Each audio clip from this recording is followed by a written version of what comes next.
आपल्या शहरातील, जिल्ह्यातील आणि राज्यातील ताज्या बातम्या पाहण्यासाठी TV7 न्यूज चॅनल सबस्क्राइब करा आणि बेल आयकॉनवर क्लिक करा।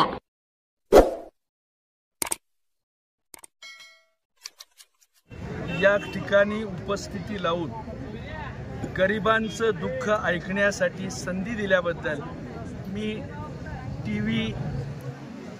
ETV पासून सर्व चॅनलचं मनापासून स्वागत करतो आणि या गरिबांच्या दुःखावर लवकरात लवकर इलाज निघावा, अधिकारी वर्गाने मान्य करून वाळू उपलब्ध करून द्यावी अशा प्रकारची प्रशासनाकडून अपेक्षा व्यक्त करतो।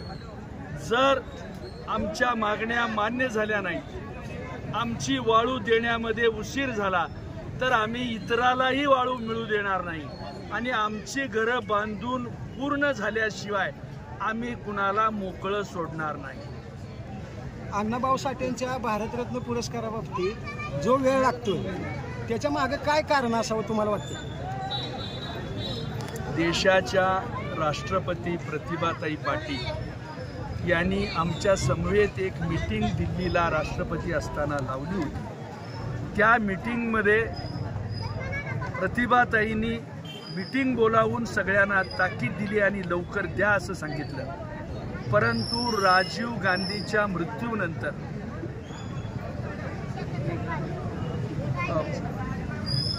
मरण पावलेल्या व्यक्तीला असा पुरस्कार देण्यात येणार नाही असा कॅबिनेटचा डिसिजन झालाय आणि त्यामुळे आम्हाला हा पुरस्कार देता येत नाही अशा प्रकारची भूमिका त्या ठिकाणी मांडण्यात आली होती। पण अजून एकदा सगळ्याच तरुणांनी मोठी भूमिका घेतलेली आहे आणि अण्णाभाऊंना हे पद सन्मानाचं मिळावं म्हणून प्रयत्न केलेला आहे। त्याला जर यश आलं तर तो आमच्या सौभाग्याचा विषय असेल, म्हणून आम्ही केंद्र सरकारकडे याला मान्यता द्यावी अशी मागणी करत आहोत आणि त्यासाठी अण्णाभाऊंना असो, लहुजी वस्तादांना असो पुरस्कार मिळावा अशी आम्ही अपेक्षा करतो। प्रशासनाकडून वाळूसाठी 7 डेपो सांगोल्यामध्ये लागले म्हणून सांगतात, तर तरी वाळू मिळत नाही, तर काय कारण असावं तुम्हाला वाटतं? वाळूचे जे चोरीचं प्रमाण वाढलेलं आहे, चोरीचं प्रमाण थांबलं पाहिजे। आता नवीन PI आदरणीय उभे साहेबांनी आल्यापासून अत्यंत चांगलं झालं, त्यांनी काम सुरू केलं, परंतु त्याच्यानंतर सुद्धा स्थानिक आमदारांचा विरोध असताना सुद्धा वाळू त्या ठिकाणी का चालू झाली?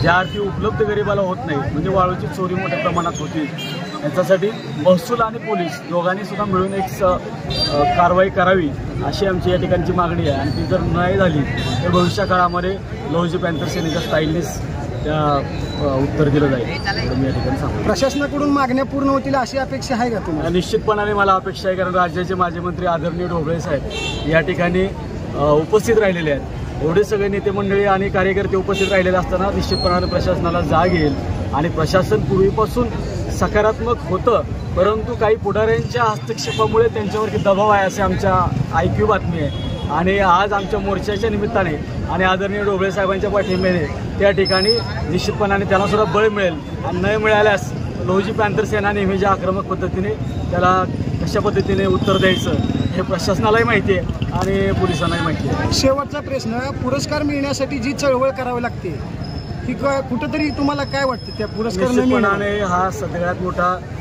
जातीयवाद आहे असं आमचं सामान्य कार्यकर्त्यांचं म्हणणं आहे, कारण ज्या अण्णाभाऊ साठेंबद्दल सांगण्याची आवश्यकताच नाही, एवढं मोठं काम डॉक्टर अण्णाभाऊ साठेंचं राहिलेलं आहे। त्यामुळे आमची या ठिकाणी आम्ही कार्यकर्त्यांनाही सूचना दिलेल्या आहेत की यापुढच्या काळामध्ये भारतरत्न पुरस्काराची वाट बघण्यापेक्षा विश्वरत्न डॉक्टर अण्णाभाऊ साठे हे आपण यापुढच्या काळामध्ये त्या ठिकाणी पदवी जनतेची पदवी म्हणून आपण त्या ठिकाणी बहाल करावी आणि या प्रशासनाच्या तोंडावरती एक चपराक मारावी अशी आम्ही कार्यकर्त्यांना त्या ठिकाणी आव्हान दिले।